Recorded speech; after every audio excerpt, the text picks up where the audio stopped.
Equity and equality informs the work that I do as a person of African descent in two main areas. One, the value of giving the benefit of the doubt to the person on the other side. And two, the importance of making opportunity available to everyone that demonstrates that interest. These two things are very important because as a person of African descent, I'm originally from Ghana, West Africa, is how little the benefit of the doubt is given to people of African descent across the world, across various spectrums in industries and endeavors. And I think it's principally as a function of over 300 years of slavery and more than 250 years of discrimination, globally speaking, and what that has done in terms of the narrative that it has created about what a person of African descent is capable of doing or what a person of African descent is not capable of doing.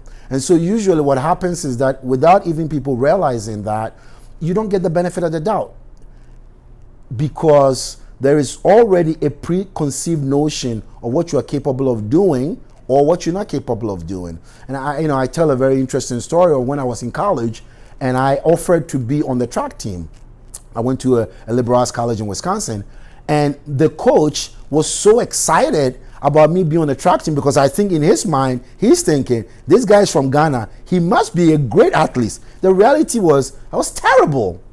I had no clue, but it seemed like something that could be fun, but I was not a good athlete. And so, in fact, after a while, I basically couldn't keep up with the Saturday training and the trips on the weekends and so forth and so on. But what is the point? Now, somebody might think that's a positive experience because he was excited, was welcoming, etc., etc. But the reason why he was because he thought, I'm from Africa. Of course, I'm a great athlete. So here he's thinking, of sort of my capabilities in the way that's not grounded in any particular kind of reality because he didn't test me, he didn't have me do any trial rounds. He basically assumed that because I'm from Africa, I must be a great athlete. And the same thing goes with, on the other side, as an entrepreneur, when I try to raise capital.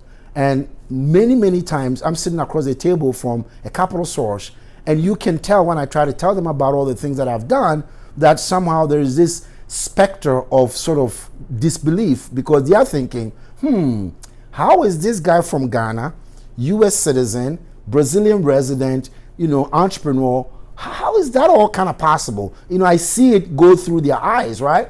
And so here you find yourself not getting the benefit of the doubt because their perception of risk is instantly augmented. And nobody ever comes out and says that, but you see from the questions they ask, the levels in which they want to understand your background and some of the assumptions that they make, that they are struggling to square that person sitting in front of them with the opportunity that that person is presenting with what it is that they think they expect in return. So equity and equality is something that I'm very conscious about. And so I bring that to my work in the people that I hire, the opportunities that I provide, and always being very aware that we have to be vigilant about the narratives that we bring to bear when we encounter people. We have to be vigilant about the importance of keeping an open mind about the capability of people and digging a little bit deeper about people's background and what it is that is informing their track record so that in the end we can provide as much opportunity to as many people as possible, especially people that on the surface don't necessarily look like us, think like us, or perhaps even have our own background.